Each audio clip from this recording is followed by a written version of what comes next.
Welcome to Home Cooking is for the Birds.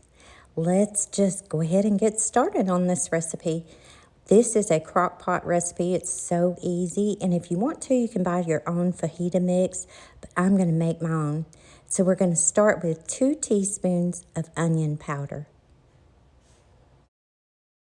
Add 2 teaspoons of garlic powder, 1 teaspoon of cayenne pepper. If you don't like heat to your food, you can always omit that cayenne pepper, or you can just cut back and add a half a teaspoon of cayenne pepper. But I do recommend leaving it in because it adds so much flavor to this. Add 2 teaspoons of oregano, 2 teaspoons of paprika, 2 teaspoons of chili powder, 1.5 teaspoons of cumin,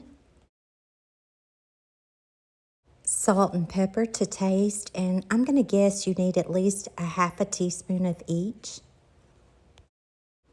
And I added a little bit more pepper because I like it. I like lots and lots of pepper. And I like to do this in a bowl and just shake it, mix it all together. And then when we season this, we're just going to season with love. And you should have enough to do this crock-pot meal again. So I saved that, just label that as your fajita mix.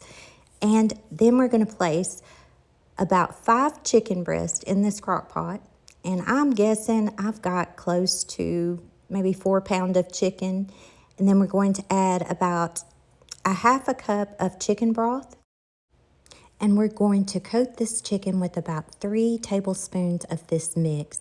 Now, you could coat these before you put them in the crock pot, but I just did it all in the crock pot to make it simple, and that way I didn't contaminate anything in my kitchen to do this other than my hands. And yes, I did wash my hands. Cut that crock pot on low, and we are going to let this cook for 6 hours. After 6 hours, go ahead and shred your chicken. And then we are going to add the vegetables. Add 1 sliced red bell pepper, 1 sliced yellow bell pepper, and 1 small yellow onion sliced. I added 1 8-ounce package of white mushrooms. You can either add those or leave them out. I know some people don't like mushrooms, but we do.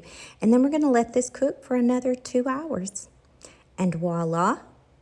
This is ready to be served. This is so delicious. You can either top some nachos in the oven with it, put it on tortillas, use the low-carb tortillas, and this would be a low-carb meal, or you can do like my husband and I did. We put this on sub buns and topped it with some good old American cheese.